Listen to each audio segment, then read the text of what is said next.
শুনুন, সিবিআই হচ্ছে আমাদের দেশের সবচেয়ে বড় তদন্তকারী সংস্থা। আশা করব তারা ঠিকঠাক মতো আরও ভালো কাজ করে ঠিক মতো সাপ্লিমেন্টারি চার্জশিটটা দেবে। আস্থা হারিয়ে কার কাছে যাব, এটাই যে সবচেয়ে বড় প্রশ্ন। আমি পুলিশের কাছে সহযোগিতা পেলাম না, এবার বাধ্য হয়ে আমাকে সিবিআই দিল। এবার সিবিআইকে আর ওপর আস্থা হারালে আমরা কার কাছে যাব? সেরকম তো কোনো জায়গা আমাদের দেশে নেই। যদি থাকতো অবশ্যই সিবিআইকে বাদ দিয়ে অন্য কোনো সংস্থার কাছে যেত। সিবিআই গাফিলতি, আর কি বলবো। তার জন্য তো কালকে সিবিআইয়ের বিরুদ্ধে যতটা কথা বলা যায়, ছাত্ররা এবং আন্দোলনকারী যারা আছে তারা সবাই বলবে এবং ভবিষ্যতে এই চাপটা সিবিআইয়ের উপরে বজায় রাখলে সিবিআই নিশ্চয়ই কাজ করবে।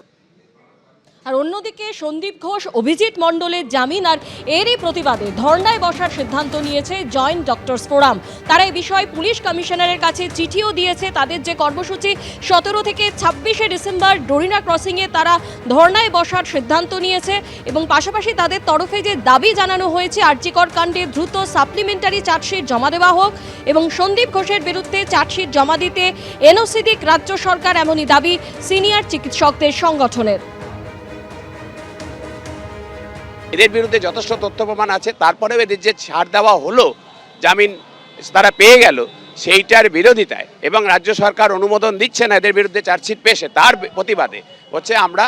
এবং গতকাল যখন হচ্ছে অভয়া মঞ্চ থেকে ধর্মতলায় প্রতিবাদ হয়, সেখানে পুলিশের যে আচরণ, ঝাঁপিয়ে পড়া প্রতিবাদীদের উপরে, দাঁত নখ বের করে রাষ্ট্রীয় নিপীড়ন, এই সমস্ত কিছু প্রতিবাদে আমরা একটা ধর্ণা মঞ্চ করতে চাইছি, যেখানে ধর্ণায় বসতে চাইছি সমস্ত প্রতিবাদী নাগরিক, চিকিৎসক একসাথে।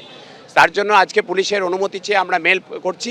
যদি আমরা সদর্থক জবাব না পাই, প্রয়োজনে আদালতের দ্বারস্থ হয়ে আদালতের অনুমতি নিয়ে এসেও আমরা বসবো। আমরা সোমবার অবধি সময় দিয়েছি সিবিআইকে, সিবিআই জানাক এবং রাজ্য সরকারও অনুমোদন দিক, নো অবজেকশন দিক যে হচ্ছে সিবিআই দিতে পারবে চার্জশিট। সোমবার অবধি আমরা দেখবো, তারপরেই আমরা ঠিক করবো যে দিনক্ষণ কদিনের জন্য বসবো, লাগাতার বসবো না নির্দিষ্ট সময়ের জন্য বসবো, তারপরেই আমরা ঘোষণা করবো। পুলিশ অনুমতি না দিলে আদালতে যাব। এর আগেও হয়েছে দ্রোহের কার্নিভাল করতে, পুলিশ অনুমতি দেয়নি, আমরা আদালত থেকে অনুমতি নিয়ে এসে বসেছি। এই একটা হচ্ছে যে সিবিআইয়ের এই চার্জশিট জমা না দিতে চাওয়া, সেই প্রশ্নটা সামনে রেখে, এবং হচ্ছে যে রাজ্য সরকার যে অনুমোদন দিচ্ছে না তাদের চার্জশিট জমা দেওয়ার জন্যে, এই দুটি বিষয়কে সামনে রেখে আমরা গতকাল ধর্মতলায় আমরা আমাদের অবস্থান জমায়েত সেখানে করেছিলাম। কিন্তু সেখানে পুলিশের পক্ষ থেকে বলা হয়েছিল যে যেহেতু আপনাদের অনুমতি নেই, আপনারা খুব বেশিক্ষণ লেগে চালাতে পারবেন না। আমরা সেজন্য আজকে পুলিশের কাছে আমরা অনুমতি চাইছি। আমরা অপেক্ষা করছি, আশা করছি পুলিশ অনুমতি দেবে। পুলিশের কাছ থেকে যদি অনুমতি আমরা না পাই, আমরা বাধ্য হব, যেরকম দ্রোহের কার্নিভাল আমরা আদালতের নির্দেশে করেছিলাম, এখানেও আমরা সেরকম আদালতের নির্দেশ নিয়ে এসে আগামীকাল আবার বা যে কোনো সময় আমরা আবার জমায়েতের পরিকল্পনা করব ওখানে।